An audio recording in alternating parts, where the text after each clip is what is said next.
Assalamu alaikum and good morning. It's a Monday morning.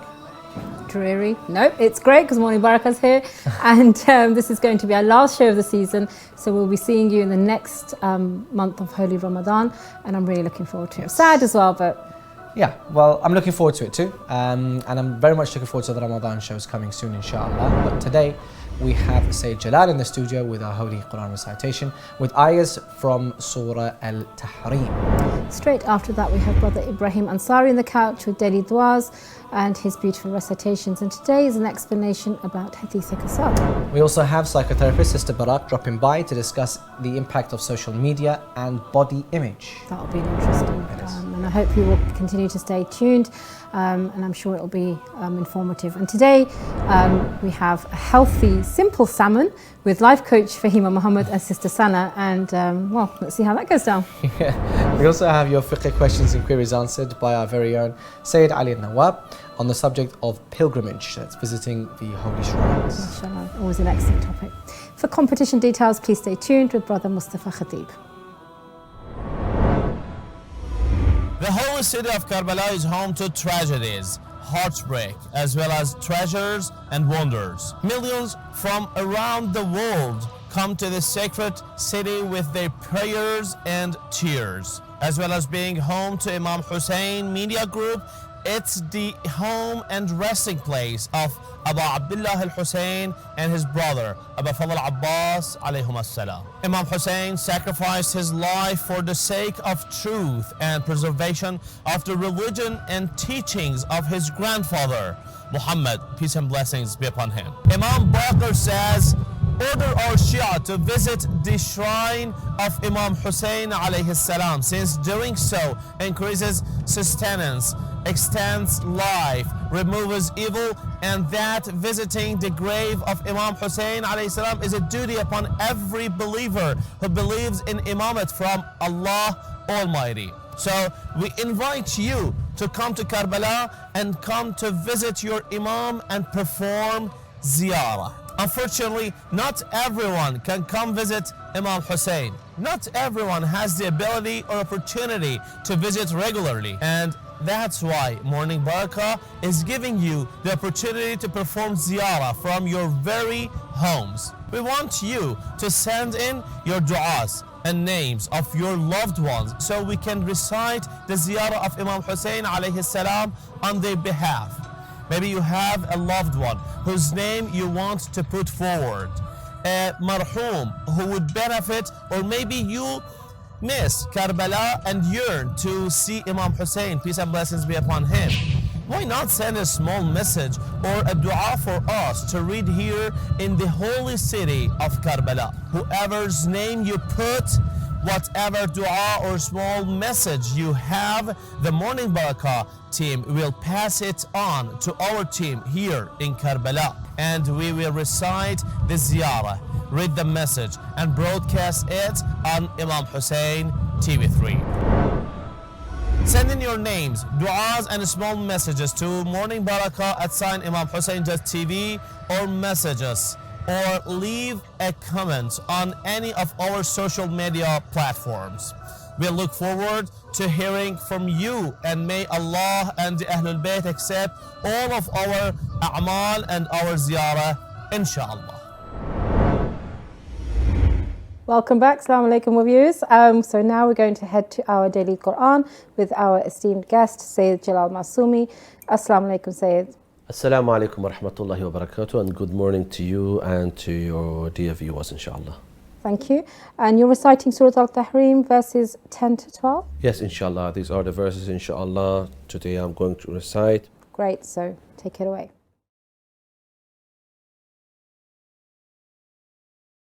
أعوذ بالله من الشيطان الرجيم.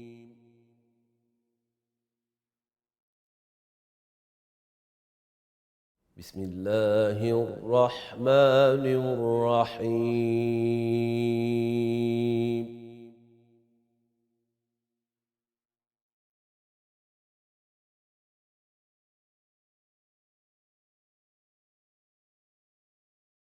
ضرب الله مثلا للذين كفروا امرأة نوح وامرأة لوط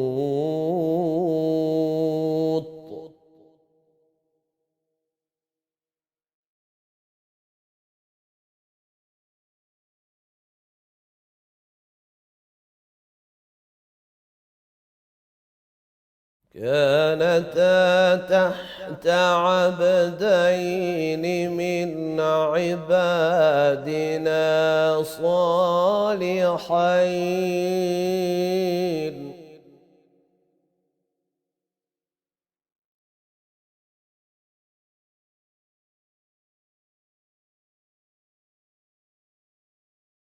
فخانتاهما فلم يغنيا عنهما من الله شيئا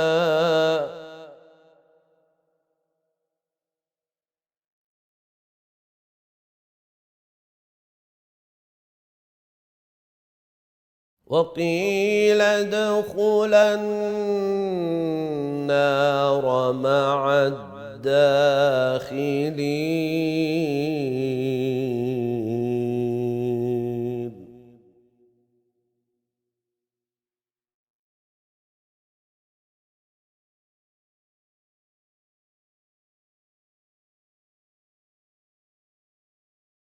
ضرب الله مثلا للذين كفروا امرأة نوح وامرأة لوط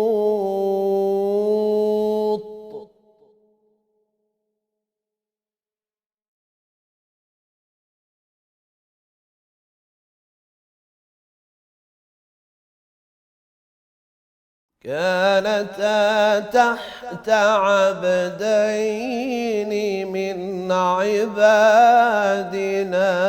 صالحين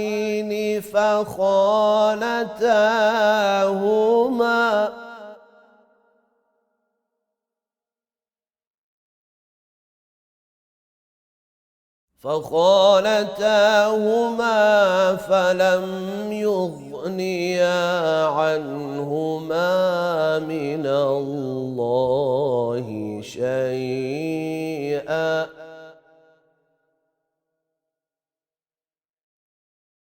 وقيل ادخلا النار مع الداخلين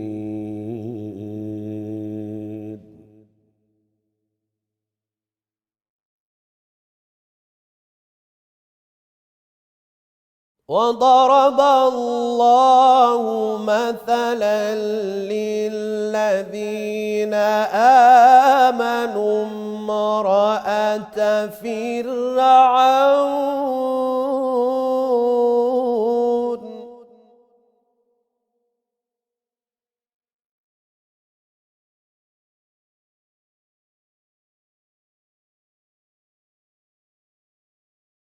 إذ قالت رب ابن لي عندك بيتا في الجنة ونجني من فرعون وعمله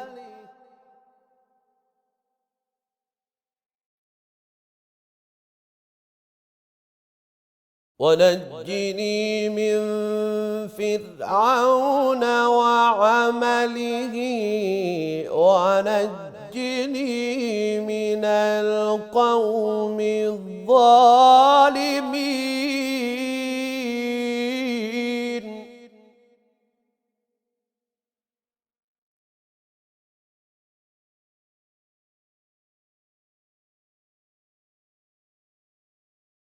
ومريم ابنة عمران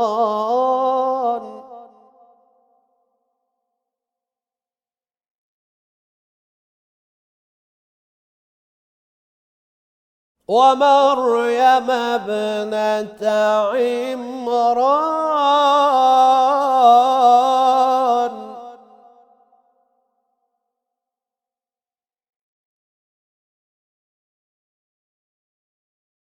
ومريم ابنة عمران التي أحصنت فرجها فنفخنا فيه من روحنا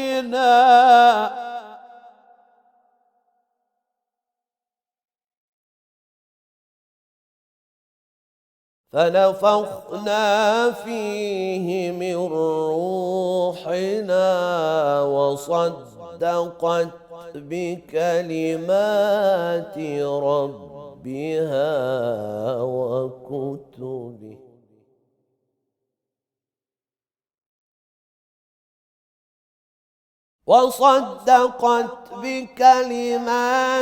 ربها وكتبه وكانت من القانتين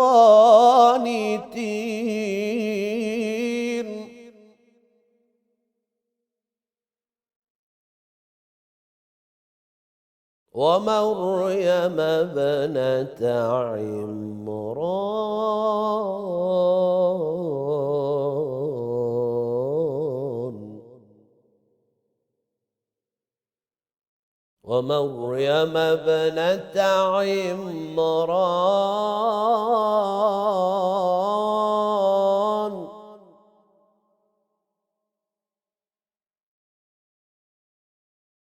ومريم ابنة عمران التي أحصنت فرجها فنفخنا فيه من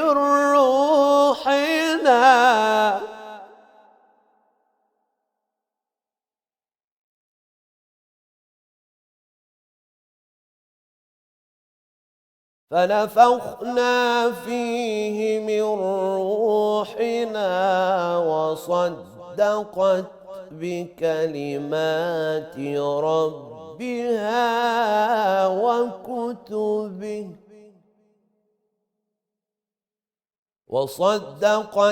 بكلمات ربها وكتبه وكانت من القانتين صدق الله العلي العظيم.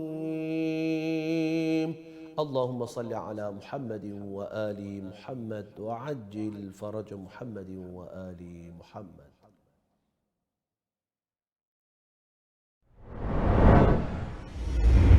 Yes, many thanks to Sayyid Jalal for once again a beautiful recitation of the Holy Quran, and inshallah we'll see him in the next episodes to come, which brings us nicely onto the part of the show where we actually take a deep dive into some of the daily du'as, and coincidentally the actual name of this segment is called Daily Du'as, where we shed light on some of the supplications, the du'as and the ziyaras associated with the Ahlul Bayt alayhi salam, but try to find some key little takeaways that we can kind of use within our lives. And unfortunately, for the last time, I'm going to be welcoming Ibrahim Al-Ansari onto the show. Ibrahim, we've had a fantastic series with you so far, and I'm sure Zahra will definitely be able to back my statement up and say we've had a very thought-provoking time with you. Yeah, it's been amazing. I learned from both of you. Jazakumullah khair. No, please, I pray that you continue with your knowledge and sharing with us, and inshallah we will see you in the future morning shows. But for today, at least, we have a very interesting dua which you'll be going into. In fact, instead of a dua, to change it up a little, we're going into hadith. So hadith al-kisa, many mistake it to call it a dua, whereas in fact it is actually just a narration. So it is Jabir ibn Abdullah al-Ansari who narrates from Fatima al-Zahra, who describes her father Rasulullah sallallahu alaihi wasallam when he comes one day and he says, I am feeling ill. And of course, the rest of the hadith is that he enters the house, she brings him a cloak, and then Imam Hussein come, then Imam Ali, Fatima Zahra. We can get into detail of the hadith in a second. So Hadith al-Kisa itself, it includes so many blessings, and I decided to switch it up a bit to Hadith al-Kisa, because sometimes we tend to forget that even from reading specific hadiths, we actually gain thawab just like we gain from dua. So for example, one way in which we can gain thawab is through reading the virtues of Rasulullah, through reading the virtues of Amir al-Mu'mineen. We gain thawab through that. So why? And no, go ahead. Yeah. You're in mid-sentence. Go on. Yeah, no, I was just going to say, and I chose this for the last episode because I felt like starting with Fatima to Zahra, such a great personality, I thought it was the best way to end the season with this hadith. Right, That's beautiful. That is brilliant. So look, I'd actually love to start off the show with the recitation of this special part, because of course, as you mentioned, it goes on through Jabir narrating that Fatima Zahra, she saw her dad, right? She saw her father, who wasn't feeling very well, right? So she saw her father, then Imam Ali came, and the two sons came. So can you just recite us the exact part that you thought or you think is going to be spiritual and beneficial for the viewers? So I decided to take the last part of it, where Rasulullah then talks to Amir al-Mu'mineen at the end of the hadith, and he says, فقال أبي رسول الله صلى الله عليه وآله يا علي والذي بعثني بالحق نبيا واصطفاني بالرسالة نجيا ما ذكر خبرنا هذا في محفل من محافل أهل الأرض وفيه جمع من شيعتنا ومحبينا وفيه مهموم إلا وفرج الله همه ولا مغموم إلا وكشف الله غمه ولا طالب حاجة إلا وقضى الله حاجته فقال علي عليه السلام إذا والله فزنا وسعدنا وكذلك شيعتنا فازوا وسعدوا في الدنيا والآخرة ورب الكعبة اللهم صل على محمد وآل محمد. Thank you so much. So why is it this particular area that you chose to focus on?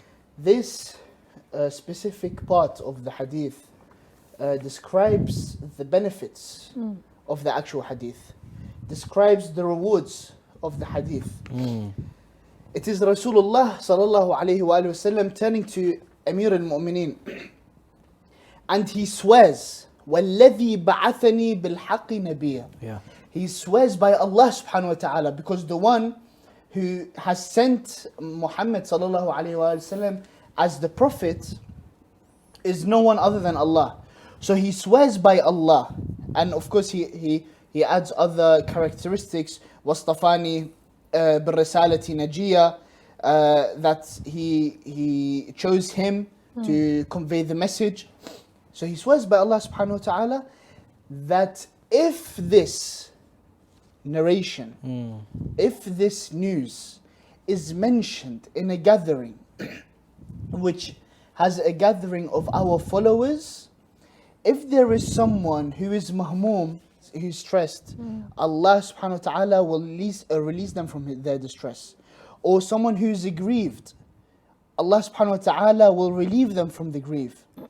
Or if someone has a specific request, they're promised to be granted it. So when, for example, I know there could be this issue of why always start a gathering with this, but it's because your deeds are accepted. By mentioning Ahlul Bayt alayhim afdalus salatu wassalam, by mentioning this great narration that Jabir ibn Abdullah narrates from Fatima to Zahra.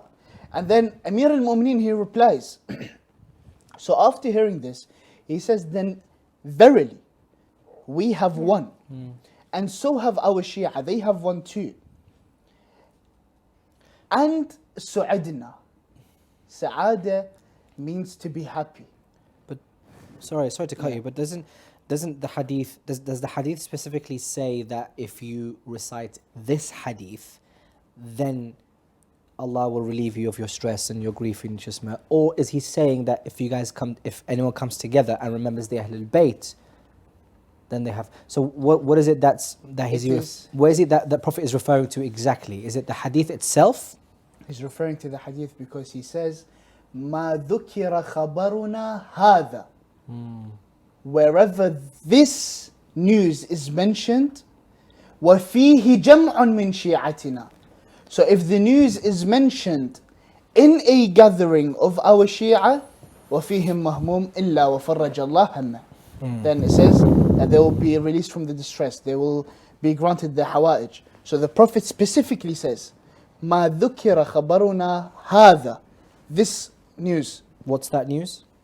The news of the hadith. So from the very start of Fatima al-Zahra, this is how the hadith goes.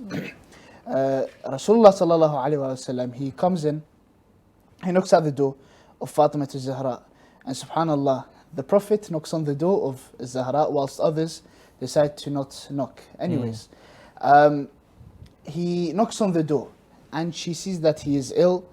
She says to him, "O father, may Allah grant you good health." And he says to her, "Bring me the cloak." There was a specific cloak that Rasulullah had left with Fatima al-Zahra. So he goes and she gives him the cloak. After a while, Imam Hussein comes in and he says to Fatima al-Zahra, he says to her, "Oh mother, I smell the scent of Rasulullah." She says to him, "Yes, he is inside under the cloak." So he goes and he takes permission from Rasulullah, "Can I join you?" He allows him. Imam Hussein does the same. Again, he smells the scent of Rasulullah and he asks for permission and he enters. Then Amir al-Mu'mineen comes. Amir al-Mu'mineen, when he comes, he also says, "I can smell the scent of Habibi Rasulullah." She says to him, "Yes, he is under the cloak with your two sons." So Amir al-Mu'mineen goes and he asks Rasulullah for permission. Once he enters, Fatima al-Zahra then comes and she asks for permission, he grants her permission. Then Rasulullah makes dua. Okay, so within the hadith there's a dua. There's a dua. Rasulullah makes dua for those who are under the cloak. Allah subhanahu wa ta'ala looks at the angels. Ya sukkana samawati. He talks to them. ما خلقت سماء مبنية ولا أرضا مدحية ولا قمرا منيرا ولا شمسا مضيئة ولا فلكا يدور ولا بحرا يجري ولا till the end of it. I did not create anything except for them. Except for them, which is why in previous episodes we said that we live because of Imam al-Mahdi. We live because of these infallibles. We are where we are because of the infallibles. Because Allah did not create a single atom but for these great infallibles. Then Jibreel asks, "Ya Rab, waman taht al-kisa?" Who is under the cloak? He says, which we have mentioned before. Just before you go into the cloak, there is also one important part, is not just for them, but he also says for their love as well. إِلَّا لِأَجْلِهِمْ وَمَحَبَّتِهِمْ وَمَحَبَّتِهِمْ. Yeah, so for loving them. Exactly. For their love. Yeah. So the reason why I say mahabbatum is because the whole word of mawadda in the Quran, people kind of misconstrue that because the verse in the Quran says, I don't ask of anything other than love for my family, my near ones. Yes. My close ones. Yeah. So this word of love, even Allah subhanahu wa ta'ala is emphasizing on. Definitely. So it's not just I created everything for them, but it's not just for them, it's for their love as well. Yes, because Allah subhanahu wa ta'ala loves them. Yes. And in many narrations we have that, for example, with Fatima al-Zahra, Allah is pleased with what she is pleased with. And He is angry with what she is angry with. So no, apologies. So then He says, Hum Fatimatu wa Abuha, which we have mentioned before, and the greatness that shows of the status of Fatima al-Zahra. Fatima wa Abuha, wa ba'luha wa banuha. And then Jibreel asks, "Oh Allah, do you allow me to go down and to be under the kisa, under the cloak?" Allah subhanahu wa ta'ala says, "Qad adhintu lak." Like after the permission of Allah subhanahu wa ta'ala, Jibreel, when he comes down, he doesn't just get under the cloak, he asks, Rasulullah, do you permit me to? And he gives him permission. At the end of it, Imam Ali portrays how he is. They have great pleasure, how they have been granted great status, etc. Then Rasulullah says, فَقَالَ أَبِي رَسُولُ اللَّهِ يَا عَلِي, by Allah, whatever, if this news is mentioned in any gathering, and there is someone who's distressed, Allah will release them from it. If someone has a need, Allah will grant them this need. Then Imam Ali replies, إِذَنْ فُزْنَا, therefore we have won. وَسُعِدْنَا, and we have attained pleasure, we have become happy. سُعِدْنَا, because happiness of this great news. وَسُعِدْنَا, إِذَنْ فُزْنَا وَسُعِدْنَا وَكَذَلِكَ شِيعَتُنَا, those who follow them, فَازُوا, and what? وَسُعِدُوا, and they became happy. فِي الدُّنْيَا وَالْآخِرَةِ, in this world and in the hereafter. And then he says a specific word which he also repeated on his death, وَرَبِّ الْكَعْبَةِ. Interesting. Why? Lovely. Because when Amir al-Mu'mineen was struck, he won by Rabb al-Kaaba. He swears by the Lord of the Kaaba that he has won. Wow. And therefore the winning of this specific moment is very similar to the striking of Amir al-Mu'mineen. So imagine how great this hadith is. Fantastic. Lovely. Fantastic. I think there's not much more that I can really ask, but essentially, Hadith Kisa, we mentioned earlier before that usually in all gatherings, it's mentioned in the beginning. Is there a particular day that you know Hadith Kisa is meant to be recited? Hadith al-Kisa. Actually, sorry, just before you go into that, is there another hadith that has a similar kind of power to this? Not one that I'm aware of. Maybe if you're aware of one, you could enlighten me on that. But not any that I have come across. Of course, you know, all the ziyaras, all the du'as are all hadith themselves. But none of them are in the sense that this is a hadith in itself. So for example, even when we come to ziyarat warith, it's a hadith. Imam Sadiq says that if you go, then say this. Whereas this, it isn't a matter of if you do something, then say this. It is more narrating what happened exactly on the day. Because Dua Kumail is quite similar as well, because Dua Kumail more or less starts off by saying Kumail bin Ziyad heard from Imam Ali saying all the every dua, every ziyarah is a hadith. Dua bi Hamza al-Thamali, he heard Imam Zayn al-Abidin say this. Except that the difference is, it isn't a matter of say this or recite this. This is no. This is, I was at home, Rasulullah came, knocked on my door. It is narrating a story.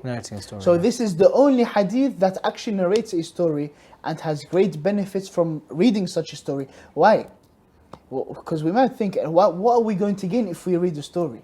Because from this story we realize the true status of the Ma'sumin. We realize the true virtues of the Ma'sumin. And through that we assure ourselves that these are the people that we must follow. Definitely. Look, fantastic point. And kind of in summary, I've made many small points, but essentially the hadith of Kisa is usually known as a dua or a supplication. But in its essence, it's a hadith because of what you mentioned. It's actually a story. It's narrating this person did this, came to that, went to this house, asked permission, and so on and so forth. The difference between Hadith al-Kisa and a dua is that the dua is specifically what this person said, right? It doesn't have any action. How to supplicate, or how to salute the Imam that you are visiting. So that's the main difference between Hadith Kisa. And the other point was that it is inside it has a dua, because because the Prophet, when he gathers all of his family members, Allah subhanahu wa ta'ala says, look upon the earth, and these are the sort of the infallible five. Actually the Prophet says, by Allah's kind of, by the message that I'm giving to the people, by swearing by a lot of his attributes, this event that we are here for today, if people in the future gather and recite this event, then their afflictions and trials and tribulations may be relieved. Yes. Yeah, and of course there's the other part of it as well, where Allah subhanahu wa ta'ala gives permission to Jibreel to come down and says, this is, what was the specific word that he says, Allah subhanahu wa ta'ala, when he's referring to Jibreel? These people are the infallible, they are Fatima. Fatima and her father and her husband and her children. and her children. Anything else you want to add to that, Zahra? No, that's it. I think it's been an absolute pleasure. Thank you very much. Really, well and truly, it's been a pleasure to have you onto the show. It's my pleasure, honestly. We've learnt a lot, and inshallah we'll see you in the series to come. Jazakumullah khair. Yeah, Thank you very much been a for pleasure. having me. May Allah bless you and your families. Keep us in your du'as. Inshallah, Yes. definitely, We'll most see you definitely. soon. Likewise. On that note, please join us after the break, where Zahra will be joined by Baraka Hussein for the specialist segment. So stay tuned.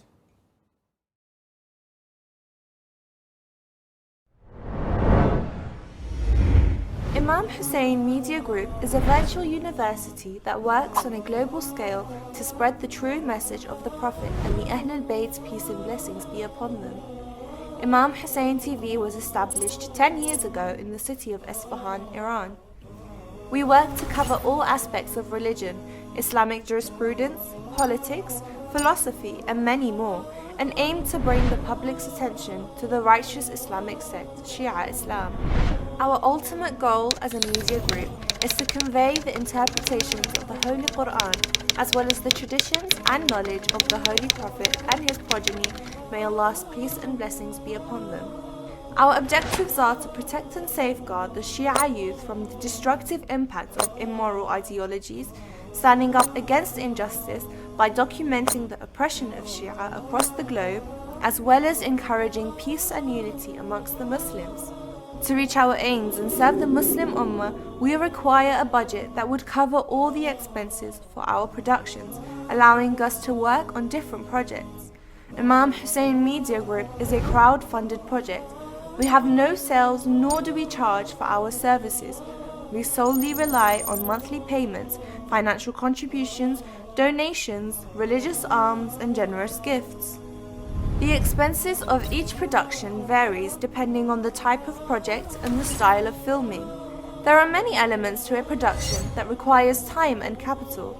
The producer must analyze the costs of the venue hire, equipment, transport, feature fees, set design, staff support, and further additional costs.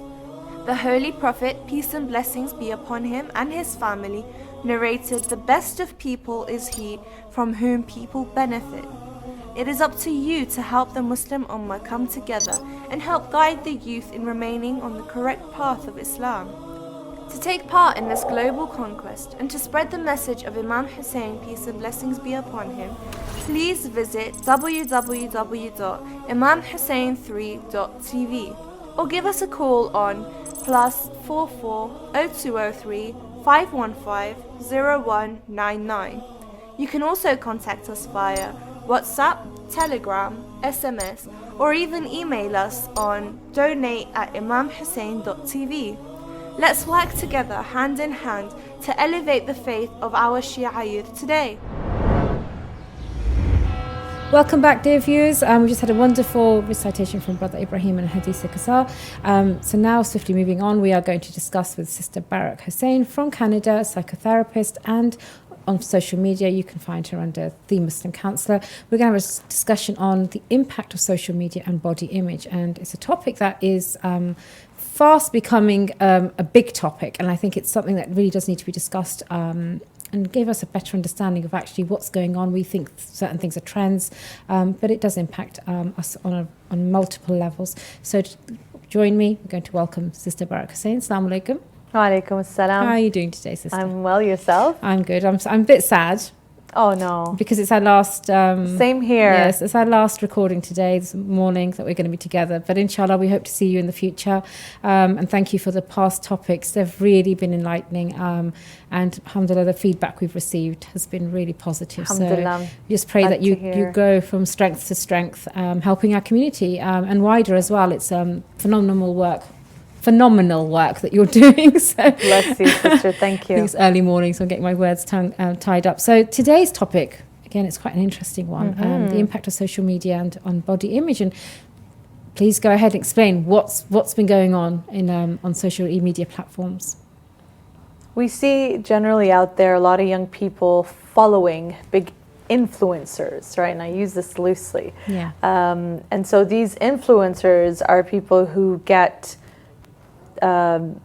products to endorse and to sell, and they get them for free. They have such a huge following that companies target these influencers, and especially in a market, let's say the hijabi Muslim, Muslim female hijabi market, where it's become a huge fashion industry. Absolutely. And we see how that impacts young women and men too, So let's put the Muslim factor aside here and just focus on social media in general. Yeah. And, there's pros and cons to it. The cons is, it could be motivational. There's a lot you could learn. You can see, follow some really great influencers in terms of, talks that they have, empowerment, lectures, mini clips, things like that. Why not? That's the positive side of it, right? Empowering and lifting and inspiring. The downside here is that you have a lot of young minds who are perhaps not mature yet, even older people, by the way, who don't have that maturity, to see that it could impact them negatively in the sense that people are competing against each other. Right. They're competing for followers. They're competing for likes. We have people who come into our sessions and talk about how, I don't feel good because I posted a picture the other day and I didn't get a lot of likes on it. They connect their self-worth to how many likes they get. You see already where we're going here with the themes of everything that we've been discussing so far. Self-confidence, self-esteem, worth, isolation, connection with people, the social connection. A friend of mine, value on the likes. I mean, that's right. They connect their worth based on how many likes. It's an external factor, but they're basing their worth on that. And actually, is it a true interpretation? Because what are you portraying? I mean, I've heard of 2 deaths recently. One is of a hiker who goes on to wearing bizarre clothes, bed next to nothing, and she fell in a ravine and died. And after they found her, and somebody else recently was, I think she was on a similar height and she fell. And it's just pressing the boundaries further and further to get the likes and to say, hey, look at me. And it's so why are we manifesting ourselves and our ego out there to be liked? It's only boosting it up even more and more, right? You really have to look at your intention of why are you posting something. And I've had a lot of people who give me flack as well sometimes. Like, what's the point of you posting this? Are you just showing the way you look, or rather is there a message behind it? And I've reflected a lot about that, and I could see how it impacts young people as well. Does it affect you that people are perceiving it like that because your intention may not be that, but people are judging you, but then are you responsible to make them feel the way that they do just because they are looking at you in a certain angle from themselves? Is it your responsibility? It's an interesting thing. The responsibility thing is an interesting thing, especially when you have thousands and millions of followers in terms of, I mean, you look at, it's an interesting question how you push it back on me, right? And because I haven't really thought about in depth in terms of, I've slowed down on that. I post now just about the work that I do and the travels and where I go. And I guess that came with awareness and maturity and reflection. People like, why am I posting this? I'm proud of my hijab. I'm proud of when I wear the abaya. I'm proud of and I say pride with dignity here, right? Because there's pride ego. Because you're representing your faith as well. I hope, inshallah, I hope, because this for me is a direct opposite to those hijabi fashion bloggers who are out there who are putting a very negative name to what the hijab could be and misrepresenting it publicly on such a grand scale. And almost like, I'm sorry to say, like a bimbo, because what she's reflecting here is that, we look great in makeup, we look great in clothes. And, anybody who dresses, of modesty. Now, let's take this back to mental health and the but what I was going to say impact. in relation to you is that you're a young educated woman who's honoring her hijab in an Islamic way, and then it's for showing that actually you can do, you have a good role model there that is for our young females that are going to be looking inshallah, at. I hope so, because unfortunately there are not that many. We have those who are fashioning the turbans and are calling themselves educated scholars and representing Islam. And this is not a judgment call. This is fact. This is fact when it comes to what is the hijab supposed to be. Again, that's a whole other discussion, but let's just take the core here in terms of the definition of what hijab is in modesty and full coverage, right? And it's been open to interpretation rather for people to what we see out there. Now let's take this back, all of the background that we've discussed here, and take it back to mental health and the impact on the self and the psychological effects of that. Because we see these young girls in our communities now who are looking up to these fashion bloggers out there and following them. And is this a new experience through your travels and talking to youngsters? Absolutely. That they are saying these They're things, saying, right? we're seeing this, right? We're seeing this in our sessions as well, and seeing them with families and parents are terrified of their daughters doing this. And we see this in social media where a famous hijabi, I use it loosely here, fashion hijabi influencer decides to take off her hijab, for example. And how does that impact these young girls who were so deeply influenced by her fashion trends to begin with, right? How does it impact the self of that young woman who says, well, I used to follow this person because I liked her hijab. Now it's no longer there. Who am I? What am I? It's because they closely identify themselves to them without recognizing that they have their own identity. They do not, how much of themselves do they have to sacrifice in order to fit into Western culture in terms of what is acceptable? Right? Like if you were to walk into a fashion store right now, the way that you were dressed, you are going to get looks. You and I both know that. However, the wrong looks. However, what if you were to go in there with the confidence? Absolutely. It's how you present yourself, and we need to nurture our young ones out there in terms of recognizing that, rather than following blindly somebody who has millions of thousands of followers and is getting all these products and showing you the high life. The other side, so I just want to finish this point. The other side of social media and what it portrays out there, and you mentioned it, how much of it is it really true? You were envious of this person who seems to have the perfect husband, the perfect house, the perfect children, the perfect job, the perfect skin, the perfect makeup or hijab or whatever it is that they are selling you or showing you. How much of it is really true? When inside, and I've actually spoken to some of these people, they are miserable. They're dealing with mental health issues themselves, and they're putting on a front to the world. How much are these young people being influenced by that fake lifestyle that is being put out there? And it's putting it out there and making people feel even worse about themselves. But what I was going to ask you is, in terms of how people, so you've spoken about identity, self-identity, and then how it impacts our self-confidence as women. And I'm a firm believer, as I said, we need role models, and we have one. I have a guest here, yourself, you are educated, you've got good hijab, you're confident, and that gives you the inspiration to say, you know what, accept me for what I am. This is my identity. No, I don't go looking for acceptance. Okay. I don't look for acceptance. But people will accept you, because if you based on how I present myself, exactly. I hope. But I don't go looking for acceptance. But you've accepted yourself, haven't you? You said, this is me. I am me. Inshallah. But it's a constant work and development. But people that put their hope and sort of, their identity with other people, then they will not feel the way that they dress. This hijab is relevant to my mother's generation. It's not really what I want. I want to look like this cool chick who's got the flashy glasses and the bright colors. The convertible hijab and the tight clothes and whatnot. And whatever it is. And she's trying to portray that as her identity. But then, like you said, how much of yourself are you going to be giving? And it's really, so what I wanted to know is how much of that comes from sort of a mental health perspective versus identity as well, or is it all the same, comes from the same? They're all interconnected. It comes down to worth, self-esteem. It comes down to what did this young person, male or female, experience growing up with the people around them, because they all want to fit in. They all want to have the latest gadgets. They all want to have the latest fashion, item and whatnot, to be accepted. This is my point. You don't have to work to please other people, because I see people struggling with depression because they're constantly trying to please other people, right? And this has a huge impact on them, social media. They want to be like these people. Last night at the lecture at Stanmore, we were having a discussion on the impact of social media, again, on young people. And the Sheikh was talking about how he had these two young people, a boy and a girl, say, when I want to grow up, I want to be a YouTube celebrity because I want to get paid to play video games all day. Wow. And another girl said, I want to be a WOG. First time I ever hear that expression. Yeah. Wife or girlfriend of a football player. Oh, right. And so because she sees these It's celebrities a wag in online, British accent. Wag, sorry, I said it. In Canadian, it's fine. It's a British accent. So you see the influence there on these young minds. Now, my question is, how were you influenced with this? Where did you get access to this?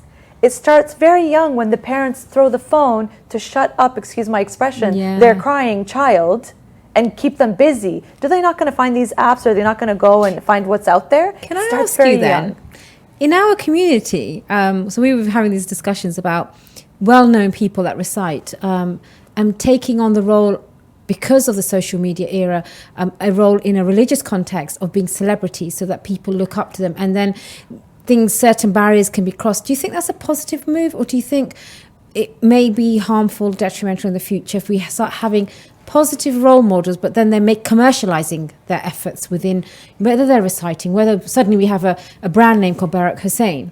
Dear Lord, please let's not go so there. I'm just giving an example. At what point do we cut back because our identities as we want to have a positive role model, but is it because I think it comes down to intention. Why are you doing that? What's your point of doing that? Are you doing it to get more money? Are you doing it to get more attention from people? Are you truly doing it for, saying, hey, there's not enough of this, we need more of this? Or you're just being yourself. You're just being, like, I'm just doing the work that I'm doing and I believe in it and I promote mental health with the events that I'm doing. There are some things I have beef about, which I will talk about because of the social issues in our communities, in our centers. Because you have a right to that opinion because this is what you're experiencing. I mean, I couldn't just pull it out of a hat and say, well, actually, I think it's this, because it's an opinion based on. I'm seeing it based on what I'm seeing in my office and what I'm seeing with the social problems in the clients. But that doesn't make me better than anybody else. No, it's more informed, isn't it? And I can choose not to share it. I mean, that's just the thing. Sometimes I do, sometimes I don't, and sometimes I get flack. Well, why did you say that? Why did you do that? But it's important too. I think what worries me is that often parents, especially in the generations that we are, where social media is just going on such a an accelerated rate that we don't even know what the apps are that children are on. Absolutely. And if parents are not aware, and whether they weren't aware when we were kids of what we were doing after school, in between getting to school to home, to whether they have phones, we need to be aware of what the threats are out there, because often, as we say to children, and I've always said that to my children raising them, it's not you that I don't trust, you just don't know what society. Exactly.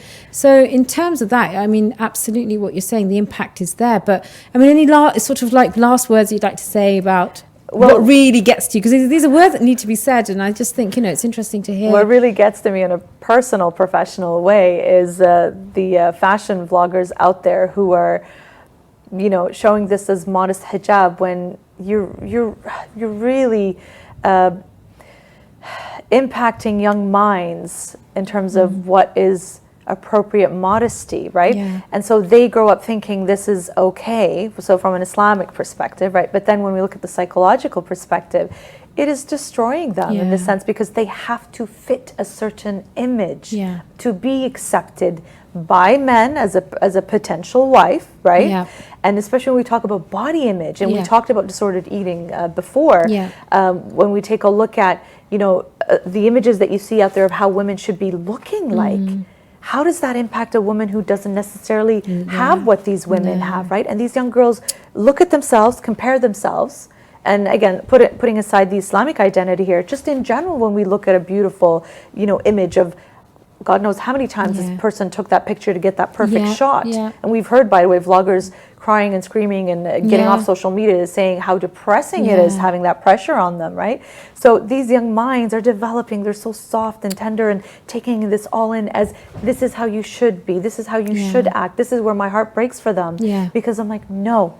You are your own beautiful identity. Let's add the hijab back on here. You are your own beautiful hijabi. You have your own beauty and your modesty. Don't feel that you have to change and compromise to fit in and follow. You are not a follower. You are a leader by yourself with how you love and respect this crown on your head.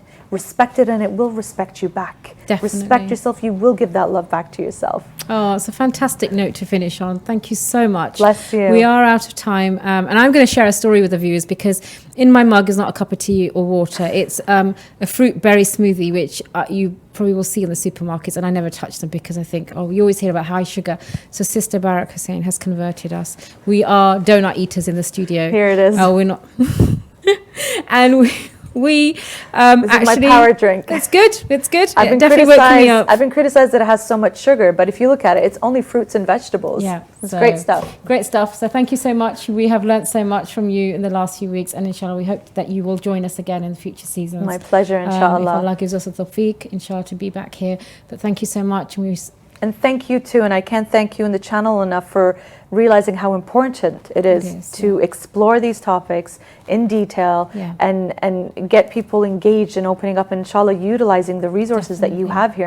And I can't stress enough, sorry for the pun there, the Muslim Youth Helpline here that you have, the amazing program at Stanmore with Sister Farzana called Inspirational Minds. Please use, you have these resources, and they're Muslim resources. Absolutely. Use what you have to get the help. Don't feel that you have to suffer in silence. And definitely last wise words. If you'd like to contact Sister Baraka Hussein, follow her. She's the Muslim counselor, that's right. Not for likes, okay, not for likes. Yeah, not for likes. Knowledge, inshallah, for sharing resources and events. It's actually a very interesting point, isn't it? Of always questioning why you're posting something. Is it for knowledge, for sharing? And again, it's not really for people. We shouldn't judge others why they're posting. I think that's a bad akhlaq from ourselves that because we make. We don't know what's because we don't going know on. the other person's intention, so we should never really question. 70 excuses. So inshallah, you're doing a great job, and you continue to do a great job. Take care. Inshallah, we will be now joining Sister Fahima and Sister Sana for a simple salmon. I don't know what they're doing with it. Let's have a look.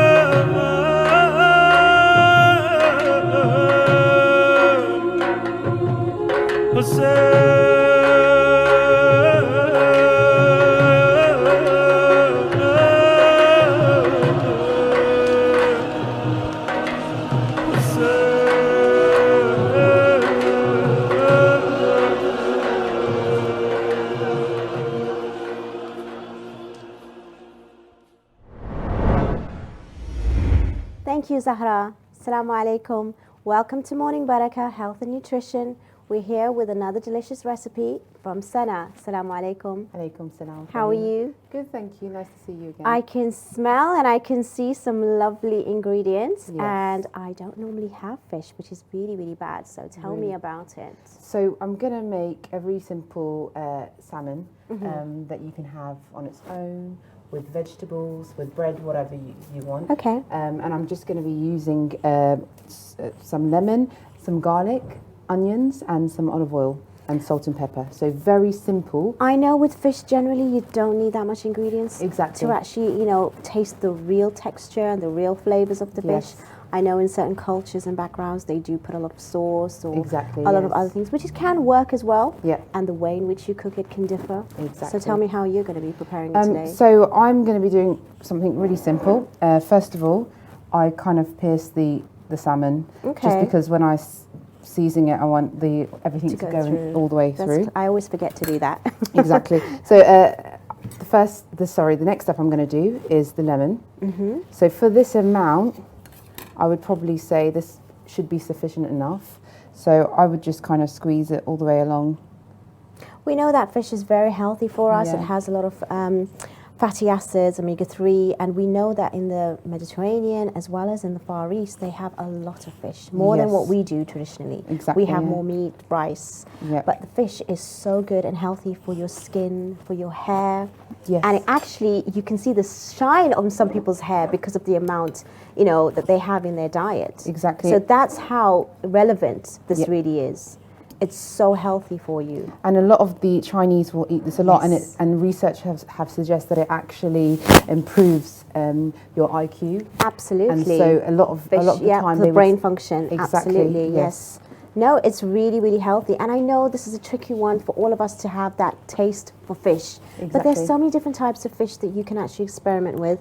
This is one of the most common ones. Yes. And it does have, you know, a flavor that you may not like. But again, you can cook it in a particular way where you can fry it. Exactly. You can actually even marinate it and probably put it in the oven. Exactly. You can just leave it on the stove. You can leave it on the stove in the pan and cook it. And so there's many ways of doing it. And I like the fried fish actually. Or if you were to put it in the oven, to open the foil afterwards. Yes. And let it just sort of like, kind of it kind of steams in the foil if you do put it in the. But it still stays soft. Exactly. But then to sort of like char it a little bit. And with salmon, you want to be careful that you don't overcook it, because once you overcook it, it becomes a bit kind of rubbery.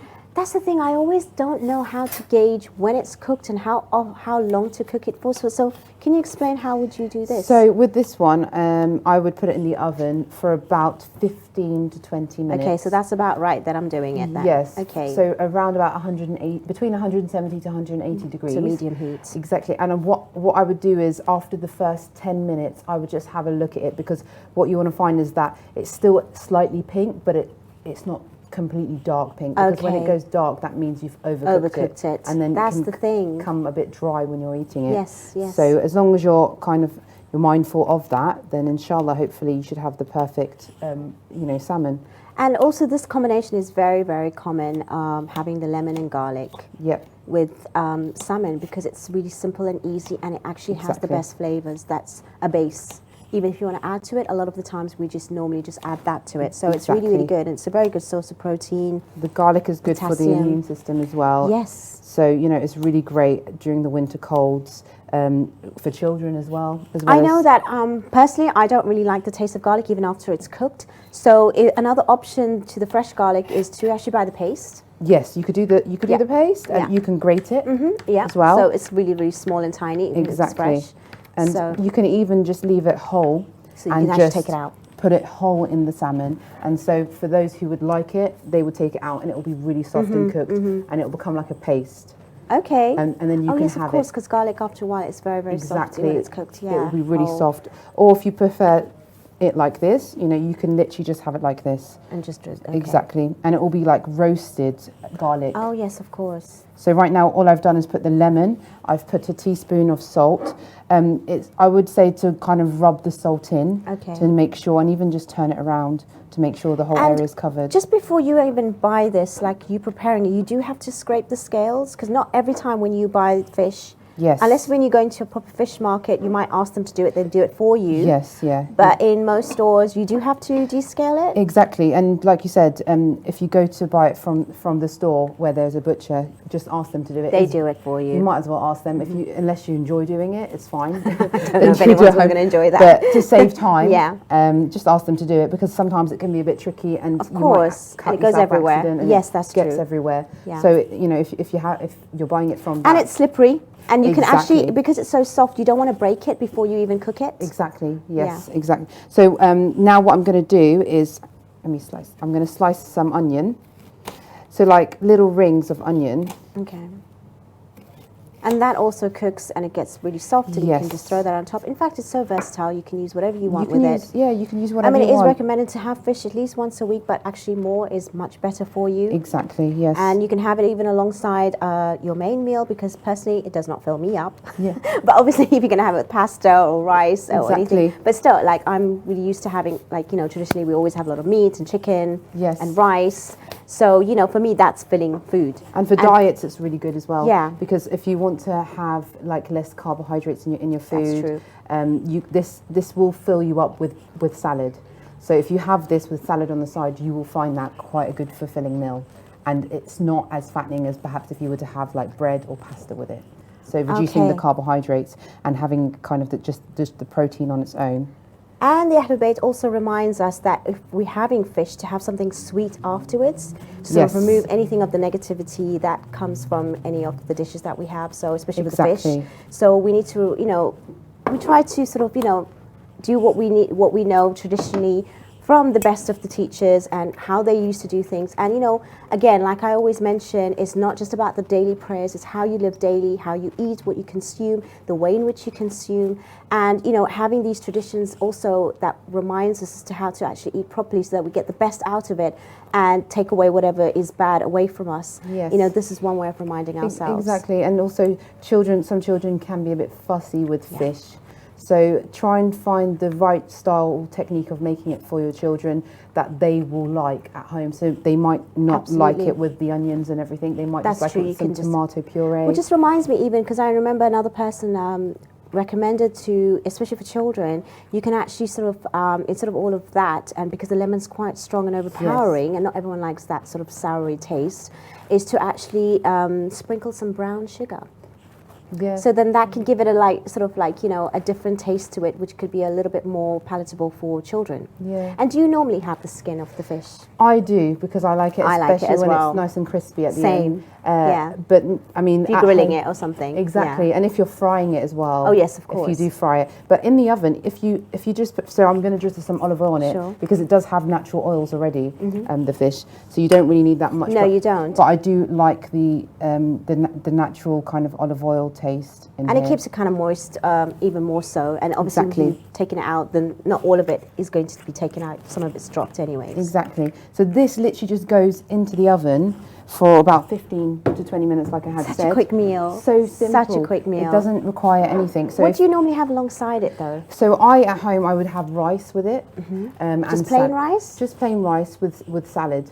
Okay. Oh, yeah. And some of the salads that we've used in the previous episodes could actually work really well with this. So the previous episodes we had done with the beetroot and the onion, that would really complement this with the onion. Okay, and the grilled peppers as well. That could really work. So it's something you can explore lots of different things to put aside it. I know some people just have it on its own. So if you want just to have the benefit of the fish, you can just have it on its own. Okay, so perfect. But after, I mean, you can decorate it how you want. If you're having guests, if you have a big fillet, oh yes, you may want to, make it look more prettier with the slicing. Maybe slice some tomatoes on top of there, as well as the onion. So really experiment and find different ways. This is just really quick and easy. So when you're putting it in the oven, do you cover it?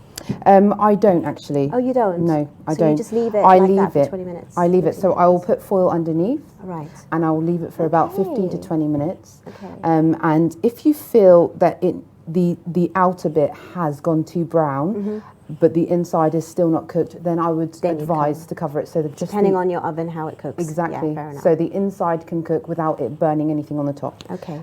So yeah, apart from that, that's quick and easy, very simple. We can all kind of do that at home in a matter of how long, like 5 minutes? Did that take? Oh, very, very quick.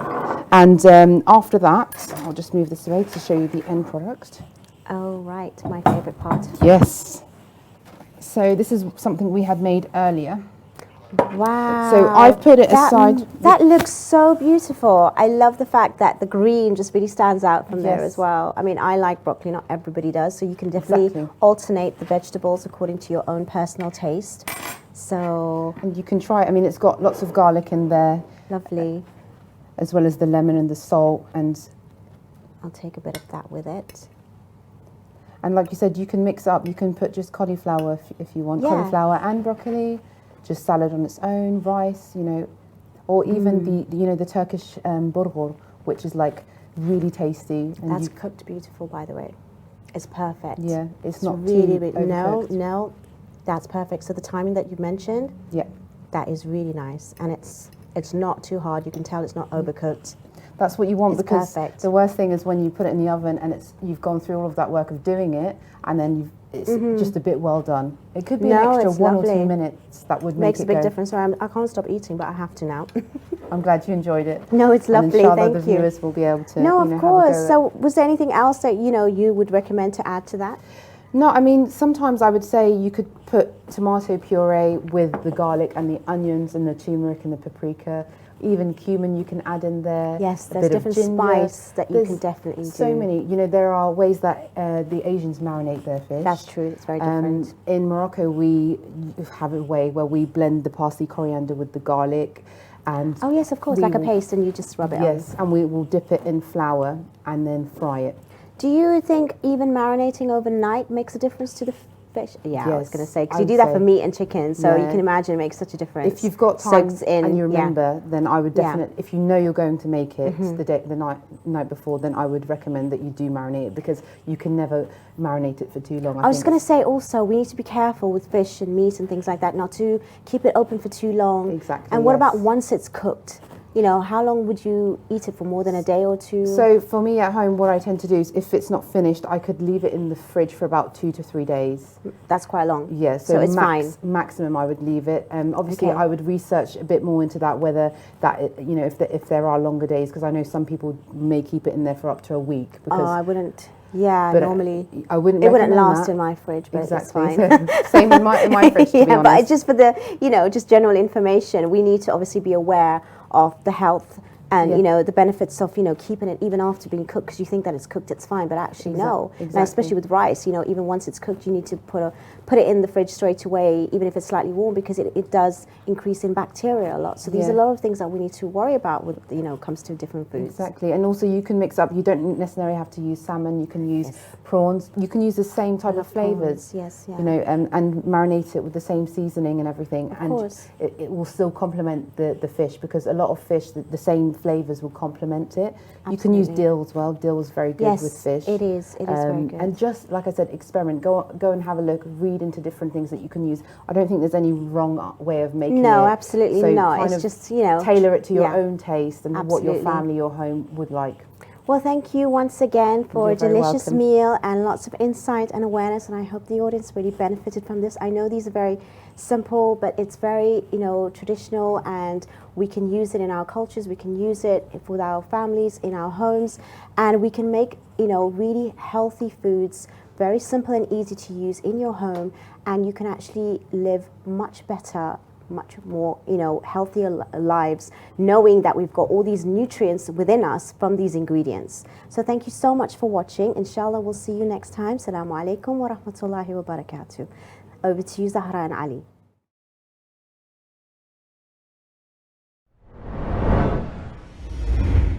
نه قوت در کمر دارم ابوالفضل علم دارم. The hadith is Sharif Ma'soom Imam al-Sajjad, he says, Allah subhanahu wa ta'ala has given my uncle Abbas a maqam such that on the day of judgment all the shuhada and the siddiqeen will wish they had the maqam of Abul Fadhil. And the Imam did not leave an exception for anyone within the kawn. The exception that we know is Ahlul Bayt through Ahkam Aqli.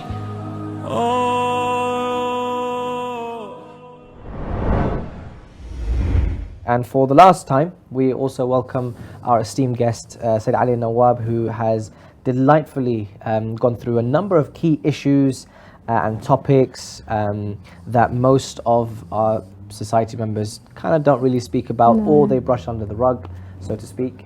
And so, for the last time, Assalamu alaikum, Sayyidina, how are you? Assalamu alaikum wa rahmatullah. And I certainly did enjoy being present in the studio of Morning Baraka. And inshallah, as I say, inshallah, it won't be the last to appear on set with you, good individuals. Inshallah. Sarah, do you want to introduce what we're going to speak about today? Yeah, so we were sort of speaking another morning about ziyarah, and it's been something that we're blessed with in our lifetime. I know that may Allah bless my mother's soul, was one really desperate to go to visit Imam Hussein alayhi salam, but she couldn't because of the political climate then. So she went to other places, but now in our lifetime we're blessed to be able to visit ziyarah, Iraq, Iran, etc. And that's really where it's taken off, hasn't it, the last decade or so, with lots of groups coming up and taking. So really to give an insight to our viewers about the rewards from a fiqh perspective of going for ziyarah, of attending. Are we just going on a physical, you know, perhaps elaborate on how it benefits us? Why are we going? Ahsantum. The rewards for visiting Ahlul Bayt alayhim salam, the first thing we should know is that when we are visiting Ahlul Bayt, visiting the shrines, the burial sites, it's as if we are visiting them whilst they were alive. So the fact that we are visiting Ahlul Bayt alayhim salam in our lifetime, there is a reward and there is a benefit for us that they will visit us in the most sensitive situations, that we are in dire need of someone to come and save us and visit us. The first being in the most loneliest time of our life, which is the first night of Qabr. And this is speaking about the start of the hereafter, the start of the life after this world. But regardless of that, inshallah, we'll come to discuss that situation. But the rewards in our lifetimes is that we will benefit financially. The first reward, or the most important reward, is that when people visit Ahlul Bayt alayhim salam, and specifically Imam Hussein alayhi salam, the riwayah says ziyadatan fil rizq, or barakatan fil rizq. Anyone that visits Imam Hussein alayhi salam, the first reward they will get is that Allah subhanahu wa ta'ala will increase in their financial benefit. Wow. Their costs will be taken care of, and I've actually experienced this myself. Is for times I long to go to visit Imam Hussein alayhi salam, myself and my family. But at times we see that the ticket prices are very high. So I used to borrow money. And Ahlul Bayt alayhim salam say that if you want to visit Ahlul Bayt alayhim salam, Imam Hussein or anyone from the Ahlul Bayt, even if it means that you borrow money. Wow. Because Allah subhanahu wa ta'ala, as a result of you visiting that great Imam, before you go back to your home, Allah will have sorted out that financial situation for and you. It does happen. And it does happen. Amazing. It does happen. So the financial reward to that, and the fact that ziyadatan fi as-sihhati wal afiyah, that Allah subhanahu wa ta'ala, as a result of the blessing of visiting that holy person, that Imam, if he was someone who is experiencing ill health, physically, emotionally, mentally, we are always advised to go and visit Ahlul Bayt alayhim salam. And we see many examples, not only Ahlul Bayt, but the children of Ahlul Bayt alayhim salam, once they go and visit and seek Allah subhanahu wa ta'ala and seek Allah's nearness as a result of that holy person that they are visiting, that holy person will do shafa'ah. They have a position next to Allah subhanahu wa ta'ala, and they will reward. In Qom, just outside the shrine of Musa Baraka, it's such a beautiful shrine. So when people dedicate, so whether the children of Ahlul Bayt or whether they are their companions, they have a maqam with God, don't they? So when you visit their shrines, is it again what you said, that they have a position that they can? Yes, because these individuals, they dedicated their life solely for the path of Allah subhanahu wa ta'ala. They endured many difficulties, they endured and they faced many problems. They were individuals who were attacked from left, right and center. They were forced to abandon their homes and their habitat for the sake of propagating the message of Ahlul Bayt, or sometimes for not even speaking out, for being from the lineage of Ahlul Bayt alayhim salam. They were attacked and they were forced, or they wanted, they faced the fear of prosecution. So Allah has rewarded them. The fact that you lived life and you did not hold back from propagating for my message, I will reward you in the hereafter, or when you are outside this world. I will reward anyone that visits you with certain benefits. So we know that, for example, a young man who wants to get married, we are told they should go and visit Imam al-Jawad alayhi salam. Because Imam al-Jawad was a young man. And he helps Ahlul Bayt alayhim salam, say anyone that has difficulties in finding a good wife, a spouse, they should go and visit Imam al-Jawad alayhi salam. There you go. Viewers, if you have difficulty, you know where to head. I have a question, but I don't know if you do. I was going to say in terms of like seasonal times for ziyarah, because a lot of us actually go when it's Arba'een or Sha'baniyah or Muharram, for example. Is there an importance given to going certain times of the year? Because from my personal experience, I feel like Arba'een, Sha'baniyah and Muharram, Karbala is quite a small city. But the miracle is that although it is such a small city, it can house millions and millions of visitors. And I feel like really getting the true ziyarah experience when I actually have a close proximity with the shrines, and being able to walk freely within the city to really take in the atmosphere and the sights. I feel like off-season is probably better. Well, is there a recommendation? I know it's recommended to go during times like Arba'in and Sha'baniyah, but is there a better time to go? Well, going back to the riwayat which talk about the ziyarah of Ahlul Bayt alayhim salam, the general rule is visit Ahlul Bayt, whether it was in a specific occasion or not.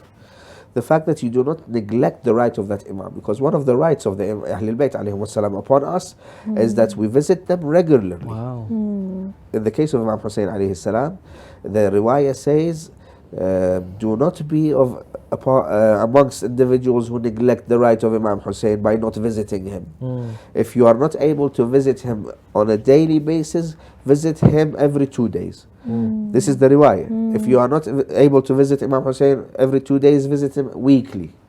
And then it says every 2 weeks, every month.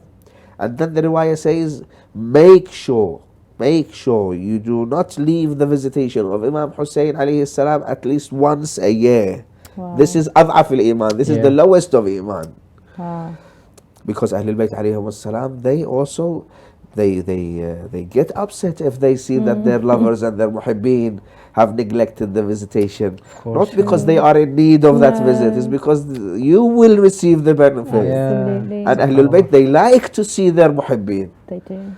The fact that I go and stand in front of the shrine of Imam Hussein alayhi salam, or Amirul Mu'mineen salawatullahi alayhi, or Imam al-Rida, I am so excited to be there. Ahlul Bayt alayhi salam, they will be pleased to see us over there as well. But it's interesting you said that, because this Arba'in, obviously we went for a very short period, a week, and usually it's like 2 weeks.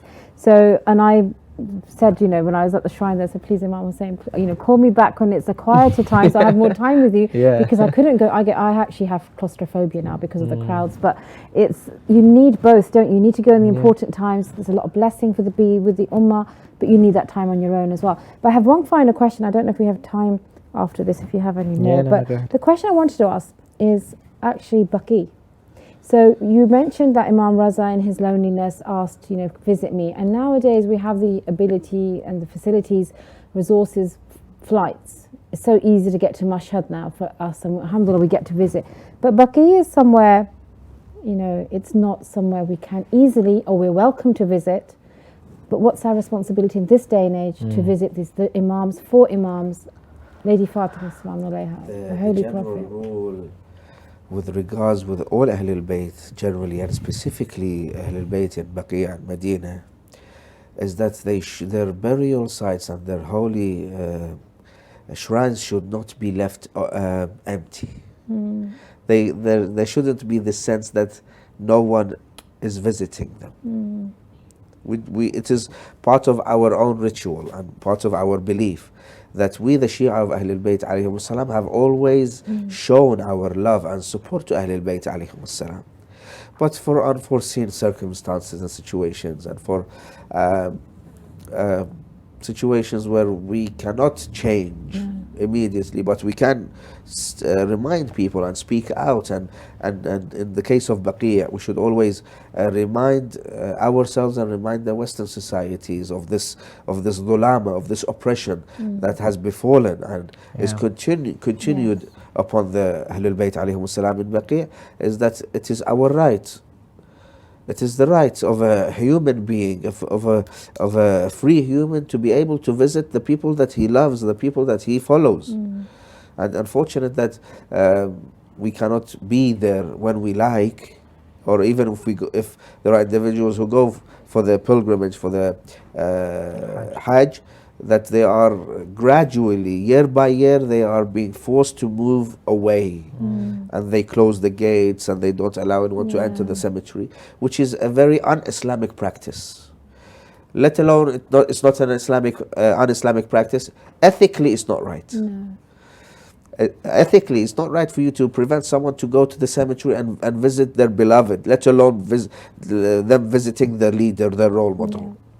So, because it's not as we like to visit them whenever we see fit, we are always advised to visit them from far away on a regular basis. If we can financially perform Umrah, and I know, having discussions with quite people, that they say, I don't feel welcome there. Yes, there are the Imams there, but I'd rather go where, in Iraq, we're welcome, there's your own people, your own belief. Why should I go to Baqi? Would you not want to support Ahlul Bayt alayhim salam? They themselves are not welcome to be there. But would you not want to endure some of that oppression? Yeah, beautifully said. There are some individuals who came to Imam al-Hadi because Imam al-Hadi alayhi salam used to pay individuals to go and visit Imam Hussein very quickly. I know we ran out of time, but they used to say Imam al-Hadi al-Mutawakkil is killing people to visit your grandfather Imam Hussein, is cutting limbs. Imam al-Hadi said, even though go, ألا تحب أن يراك الله فينا خائفا? Do you not like to see Allah subhanahu wa ta'ala that you are feeling afraid because of us, because of visiting us, because Allah will reward you to an extent that you cannot understand and believe, that I will receive such amount of reward when I visit Ahlul Bayt in that state of emotion and fear. MashaAllah, may Allah bless us with the ziyarah of all the Muslims. Inshallah. Thank you so much. That was really, thank you very much for your time, Sayyid. I would like to thank you and thank Imam Hussein TV and specifically Morning Baraka for having me this season. And inshallah, we have another opportunity to sit down and discuss more important issues. You've brightened our mornings. Thank you with your wisdom and knowledge. Thank you so much. It's a great way to end the episode and unfortunately to end the series as well, because we're going to be drawing Morning Baraka to a close for this series. We will be back. When, we're not sure, but we'll hopefully we'll let you know. But most likely it's going to be Ramadan. So we're going to be on your screens. Morning Baraka will be early morning, very, very soon, inshallah. It's coming quickly, isn't it? It is. It's not that far off. It isn't. I've had a pleasure speaking to you all. I've had a pleasure speaking to the many guests as well. I'm sure Zahra has as well. Any last thoughts, Zahra, before we draw it to a close? Hope we've benefited you and you keep us in your du'as, inshallah. Inshallah. And for the last time, wassalamu alaikum wa rahmatullahi wa barakatuh.